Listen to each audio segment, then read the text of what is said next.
So in today's video, I review my boy Miles over at Healthy Crazy Cool and what he eats in a day. Roll the titles. For the record, I'm done trying to make y'all comfortable. For the record, you ain't trying to grow, then it's done for you. For the record, lab on me going hard. Hey everyone, and welcome back to the channel. Before I jump into the video, just a quick reminder that I'm now offering the SIBO, organic acid, stool tests and consults via my website. So if you have any health or digestive problems, then consider taking these tests, as they will provide a lot of very detailed information upon which you can start making informed decisions and then start getting your health back on track. And on that bombshell, to the video. I actually haven't said this in ages, but meal one, here we come.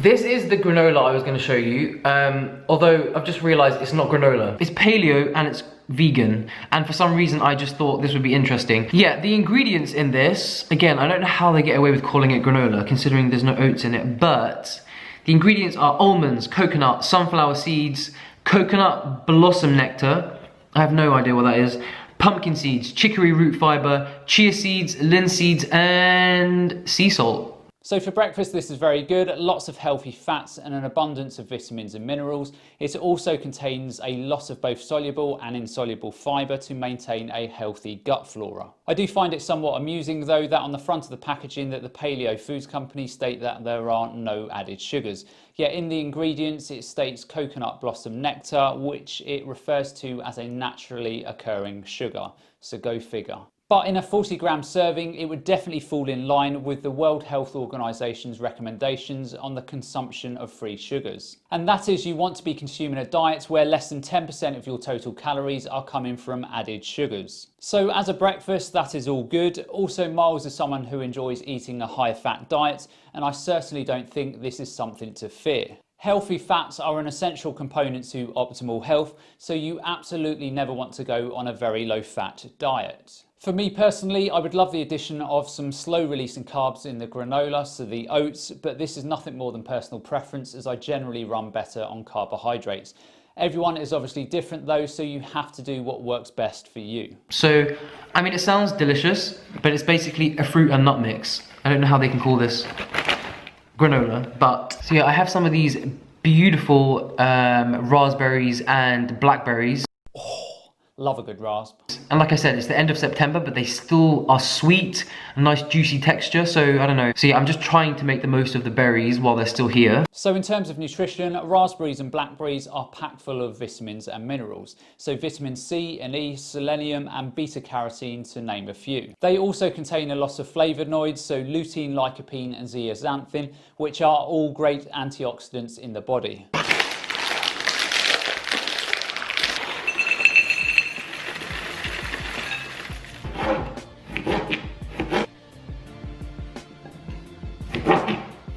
So I have some of this Koyo coconut yogurt. This is the only coconut yogurt I buy because it's the best one. It's so thick, it's so creamy, and it's sweet as well. It is more expensive than the other ones, but this stuff is the real deal. So a really good brand of yogurt, and this is one that I typically eat. It's got some good life cultures in to help with overall gut health, and just really goes well with any fruit or as part of an overall breakfast. Trust me guys, you need this dollop in your life of thick, good coconut yogurt with some vanilla protein powder. Oh, can't even tell you. Anyways, if any of you thought that I wasn't gonna drizzle this with peanut butter, then I don't know.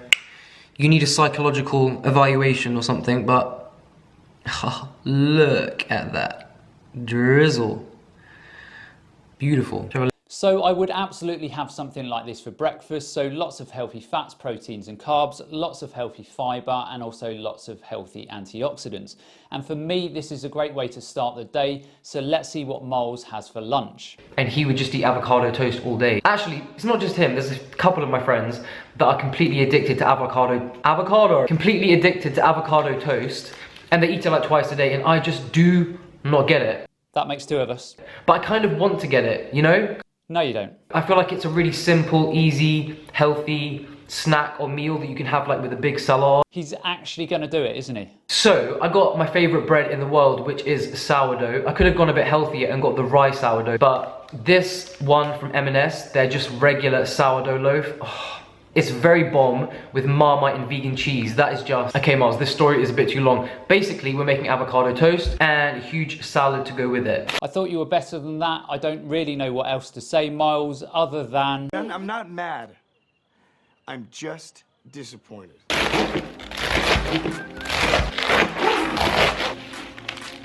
These pieces of bread are pretty small, so I think I'm gonna have like 4. Oh, do you know what? It's just the smell of sourdough.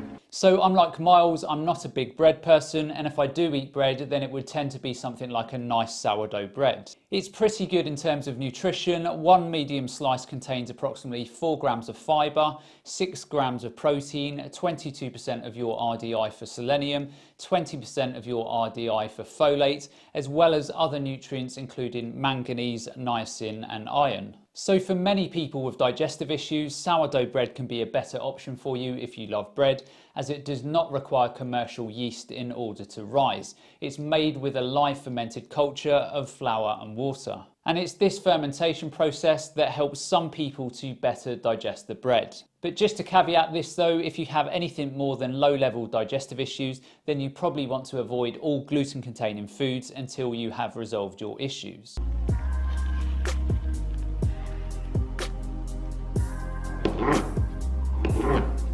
Guys, I am such an amateur when it comes to avo toast. I don't even know what I'm doing. So anyone who eats or says that avocado on toast is anything more than a rubbery flip-flop needs to unsubscribe from this channel immediately. Get out! Get out! Get out! Okay, let's put my disgust for avocado on toast to one side, give him the benefit of the doubt and see what he rustles up. Alright, well, avo toast is all about the toppings, right? Number 1 deserves a good drizzle, especially because I haven't had any today, of liquid gold. And a little sprinkle of hemp seeds.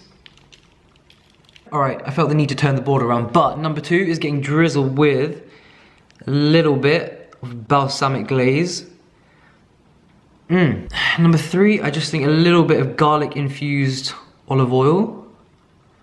Okay, a lot. And number 4, drizzle of sriracha. Okay, so I like the addition of the sriracha, balsamic glaze and also the hemp seeds, and I think those would taste pretty good. But I know where some of the food police and my subscribers are going straight away, and that's to the olive oil. So I don't personally consume any oils in my diet, but I'm on the same page as Miles. If your diet is on point and you have a bit of olive oil in your diet every now and again, then it's generally not going to cause you too much in the way of problems. There are much greater health issues that we need to be concerned with over small amounts of olive oil. Not too shabby, eh? For someone that never makes avocado toast. Definitely most excited about this balsamic one. Cheers.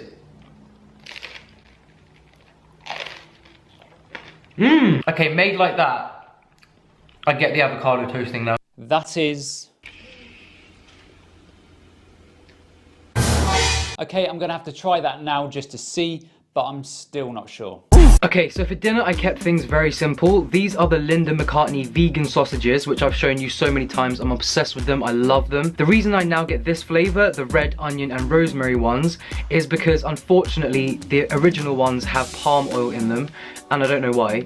But anyways, these ones taste better. And just for 2 of them, it's over 16 grams of protein. I usually have 4 with a meal, so that's 34 grams of protein right there. So not tried these before in terms of nutrition, good amounts of protein, low amounts of saturated fats, good amounts of fibre and also low in sodium.